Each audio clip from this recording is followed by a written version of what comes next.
Morning everyone. आज हम class 12 के वेक्टर चैप्टर को इसके जो बेसिक्स हैं आज उनको पढ़ेंगे। जो वेक्टर चैप्टर है बेटा आपके एग्जाम में, बोर्ड एग्जाम में 7 से 8 मार्क्स कवर करता है। 80 में से आपका जो ये चैप्टर है 7-8 मार्क्स कवर करता है। क्लियर है? और अगर वेक्टर और 3D की बात करते हैं तो वेक्टर और 3D दोनों मिला के 14 मार्क्स कवर करता है। क्लियर है? और आज हम वेक्टर पढ़ेंगे।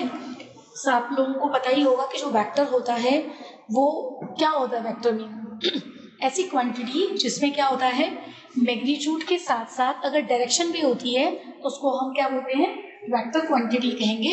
स्केलर होता है, स्केलर क्वांटिटी वो होती है जिसमें क्या होता है, सिर्फ मैग्नीट्यूड होता है, उसमें डायरेक्शन नहीं होती। लेकिन अगर मैग्नीट्यूड के साथ साथ डायरेक्शन ही है तो आप उसको बोलते हैं वेक्टर क्वांटिटी, राइट। वेक्टर को it is also known as the directed line segment also, right. Directed line segment. देखिए जैसे यहाँ पर कोई ए पॉइंट दे रखा है ए, और यहाँ पर क्या दे रखा है, कोई बी पॉइंट दे रखा है, ठीक है। तो ये क्या हो गया, ये जो ए पॉइंट है इसको बोलते हैं इनिशियल पॉइंट। इसको क्या बोला जाता है, इनिशियल पॉइंट। इनिशियल पॉइंट जिससे ये स्टार्ट हो रहा है। और ये जो बी है ये होता है टर्मिनल पॉइंट और final point. Terminal point. Clear हो रहा है? और वेक्टर को लिखने का नोटेशन क्या होती है वेक्टर की, ए बी, और इसके इस टाइप से इसके अप में आप इस टाइप से लाइन डिनोट करोगे। दैट मीन्स ये बताता है कि जो डायरेक्शन है वो ए टू बी है। हम इसको हम अगर लिखना चाहें, अगर बी से लेके ए में इसका डायरेक्शन दिखाएं तो हम लिखते हैं बी ए, बट ऐसे नहीं लिखते हैं हम इसको बी ए और इस टाइप से, ऐसे नहीं लिखते, ये रॉन्ग है लिखने का तरीका। आप लिखते हैं वेक्टर ए बी और वेक्टर बी ए। अगर कोई भी आपके पास जस्ट इसी का ही है, यहाँ पर इनिशियल पॉइंट है, ये फाइनल पॉइंट है। अगर मैं इसका मैग्नीट्यूड को रिप्रेजेंट करना चाहूँ तो हम इसके मैग्नीट्यूड को कैसे रिप्रेजेंट करते हैं, magnitude is represented by A B vector modulus के अंदर ए बी वैक्टर। एक एग्जाम्पल ले लेते हैं बेटा। जैसे कि अगर आपको मैं बोलूँ कि कोई भी ए बी वैक्टर गिवन है, ए बी वैक्टर क्या दे रखा है, twice of I minus 3j plus के। तो जब अगर मुझे इसका मैग्नीट्यूड फाइंड आउट करना है तो इसको कैसे लिखेंगे, under root of 2 square plus minus plus coefficient of k is 1, so 1 square. जब आप इसको सॉल्व करेंगे तो 2 2s are 4 plus 3 3s are 9 and 1 1s are 1. Under root of 14 is the magnitude of this vector. Clear हो रहा है? Okay, now next point is position vector. Position vector. What is position vector, beta?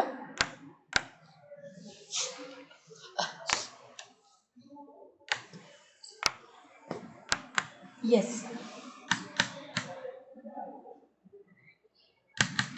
Position vector. Suppose आपके पास क्या दे रखा है, एक factor दे रखा है आपको a एंड b, कोई फैक्टर दे रखा है। क्लियर है? और अगर क्या है यहाँ पर, ये कोई ओरिजिन है, it is denoted by o, ये ओरिजिन है, ओरिजिनेट हो रहा है यहीं से। सो अगर मैं o को a से मिला दूं और o को b से मिला दूं तो क्या हो रहा है, तो जो ये OB होता है, AB होता है, AB के पोजीशन वेक्टर क्या है, A का पोजीशन वेक्टर क्या हो जाएगा, O to A, and B का पोजीशन वेक्टर क्या हो जाएगा, O to B। राइट बेटा, आप लिख सकते हो OA is position vector denoted by PV of A and OB is position vector of B। Clear बेटा?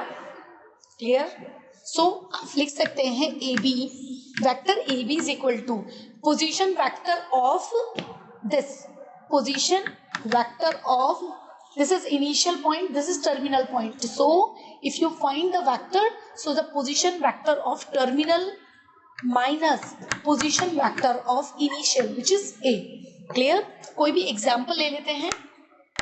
अगर एक एग्जाम्पल ले, यहाँ से अगर मेरे को ले दिया है ए कोई पॉइंट है 2, 1 एंड -3 सपोज, और बी आपको क्या दे रखा है, बी आपको दिया हुआ है बेटा 4, 0, -7। सो आप कैसे फाइंड आउट करोगे, ए बी को कैसे फाइंड आउट करोगे? Position vector of B, position vector of B इस वाले में आप लिखोगे, यहाँ पे लिख सकते हैं हम 4 माइनस, अब ये देखिए 4 minus 2 of I plus 0 -1, 0 -1 of J and plus -7 -3 and minus plus, so this is plus of 3k. When you solve it, 4 minus 2 is twice of I, this is minus of j, and plus minus 3, this is minus of 4k. So the vector AB is this. Vector AB is twice of A minus J minus 4k. If you have given point A is 2, 1, -3 and B 4, 0 and -7. So this concept is all belongs to position vector. Clear? Okay. Now next is component of vector.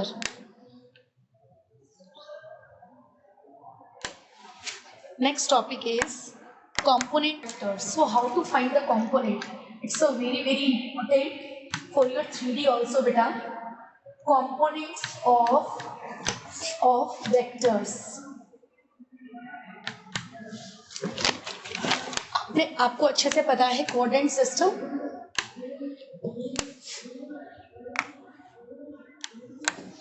देखिए आपको suppose यहाँ पर आपको पता है ये x axis है, ये वाई एक्सिस है, और एक और एक्सिस है जिसको हम जेड कहते हैं, एक्स एक्सिस, वाई एक्सिस और जेड एक्सिस दे रखा है। सपोज यहाँ पर कोई पॉइंट पी गिवन है जिसके कोऑर्डिनेट आपके पास एक्स, वाई और जेड है। क्लियर है?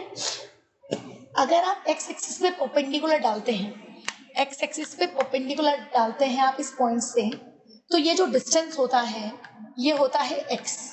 अगर ये पॉइंट एक्स वाई जेड है, अगर आप परपेंडिकुलर डालते हैं वाई एक्सिस पे, तो ये जो डिस्टेंस होता है ये वाई है, और जो भी आप परपेंडिकुलर आप जेड एक्सिस पे डालते हैं तो ये पॉइंट क्या होता है बच्चा, ये जेड होता है। क्लियर हो रहा है? सो यहाँ पर जो है एक्स, वाई और Z are scalar components, are scalar component, scalar components. And अगर आप x के साथ i को, y के साथ j को एंड z के साथ k को मल्टीप्लाई करके इस फॉर्म में लिखते हैं तो x i y z j and z k are vector components, vector components. Next, where I, J, K are the directions vector. So आप इनको क्या बोलोगे, वेक्टर कंपोनेंट कहेंगे। ये जो I होता है और ये जो ये I होता है, I, J और ये K होते हैं बेटा, ये डायरेक्शन वेक्टर्स होते हैं। इसीलिए जब इन एक्स वाई जेड के साथ जब आप मल्टीप्लाई करते हो तो ये क्या बनाते हैं, ये वेक्टर कंपोनेंट बनाते हैं, क्योंकि स्केलर, ये तो एक्स वाई जेड स्केलर है, जैसे आई इनके साथ मल्टीप्लाई होता है ये क्या बनाते हैं, क्योंकि ये डायरेक्टेड वेक्टर है इसलिए ये इनको वेक्टर कंपोनेंट्स कहते हैं। किसके रिस्पेक्ट में बोलोगे आप इनको, एक्स वाई जेड को डायरेक्शन वेक्टर कहोगे, किसके रिस्पेक्ट में, एक्स वाई और जेड के रिस्पेक्ट में। Okay, yes. नेक्स्ट बेटा है आपका, नेक्स्ट है आपका बच्चा यूनिट वेक्टर। यूनिट वेक्टर क्या होता है, ऐसा वेक्टर जिसका मैग्नीट्यूड क्या होता है, 1 होता है, यूनिट होता है। Clear? Next is unit vector, vector having magnitude 1 is called a unit vector. And if you have given any vector a, so what is the notation of unit vector? It is a cap. It is a cap. And what is the value of this? The a cap is equal to, a cap is vector a upon divided by the magnitude of a. This is the unit vector. Here क्यों क्या करता है, ये तो unit vector magnitude तो unit रहता है, but ये क्या करता है, डायरेक्शन दिखाता है। क्लियर है? कोई भी वेक्टर है, अगर वो यूनिट वेक्टर नहीं है तो आप उसको कैसे यूनिट वेक्टर में कन्वर्ट कर सकते हो? किसी भी वेक्टर को यूनिट में कैसे हम कन्वर्ट कर सकते हैं? देखिए, सपोज आपको क्या दे रखा, कोई वेक्टर है ए, अगर आपको दे रखा है वो i minus J and plus के, सो क्या हो जाएगा, इसका मैग्नीट्यूड अगर मैं निकालती हूँ तो क्या मिलता है आपको, under root 1 square plus minus 1 whole square plus 1 square.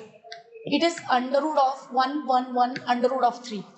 That means it is not equal to 1. So we can say this vector A is not a unit vector. So how to change into unit vector? Unit vector, this is the formula.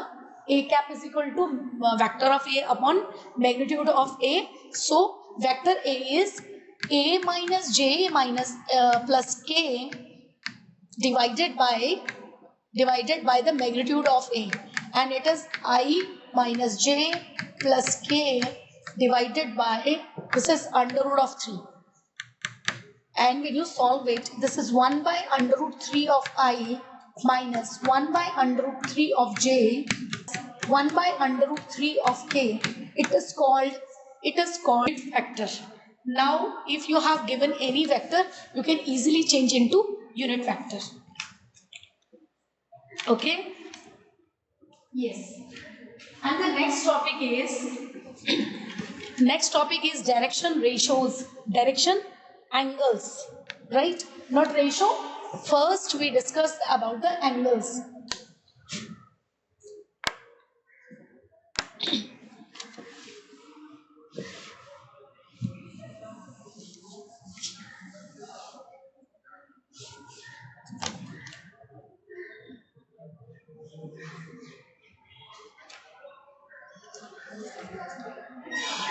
अभी आपको सबसे पहले आपको बताते हैं angles के बारे में। आपको पता है कि ये जो है एक्स एक्सिस है, ये वाई एक्सिस है, और ये आपकी जेड एक्सिस है।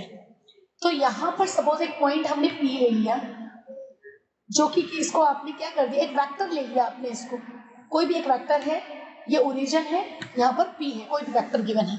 अब ये क्योंकि एक वेक्टर है तो ये एक्स एक्सिस से कोई एंगल बना रहा होगा, सपोज ये अल्फा एंगल बना रहा है, और उसके ये क्या बना रहा है, सपोज ये वाई एक्स से, यही वाई एक्स से ये बीटा एंगल बना रहा है, और ये क्या बना रहा है, जेड एक्स से गामा एंगल बना रहा है। तो जो ये अल्फा बीटा गामा है, ये डायरेक्शन एंगल्स हैं। Alpha beta and gamma are direction angle, direction angles. Clear? Okay, for vector OP, for vector OP, clear? For vector OP, and why? Because we have to find the direction cosine. That means you have to take the cosine of this angles. So cos alpha, cos beta and cos gamma, cos alpha, cos beta, cos gamma, these all are the directions cosines. Direction cosines. It is we can write like this also, beta. Directions cosines, and we can write like the direction cosines, DRs. We can write short as DCs, right? और ये जो value होती है, इसको आप इस form में भी लिख सकते हैं, इसको L भी लिख सकते हैं, M भी लिख सकते हैं, और इसको N लिख सकते हैं। सो कॉस अल्फा L के बराबर होता है, कॉस बीटा को आप M भी लिख सकते हो, और कॉस गामा को आप N भी लिख सकते हो। And one more relationship between L M N is L square plus M square plus N square is equal to 1. The value of square of L square, M square and N square is equal to 1 होता है। और ये जो angles होते हैं, ये alpha beta और gamma, ये लाइज बिटवीन 0 एंड पाई, इन्हीं के बीच में लाई करते हैं, इसके बाहर नहीं जाते हैं। क्लियर हो रहा है? तो डायरेक्शन रेशियोज आपका, डायरेक्शन कोसाइन जो हो गया आपका, वो क्लियर हो गया। अब डायरेक्शन रेशियोज के बारे में पढ़ेंगे कि डायरेक्शन रेशियोज क्या होते हैं। देखिए बेटा, डायरेक्शन रेशियोज होता है कि अगर मैं बताऊँ, आप सिंपल अगर मैं ले लूँ कि लेट ले लिया मैंने L, M and N be the direction cosine, be the direction cosine of a vector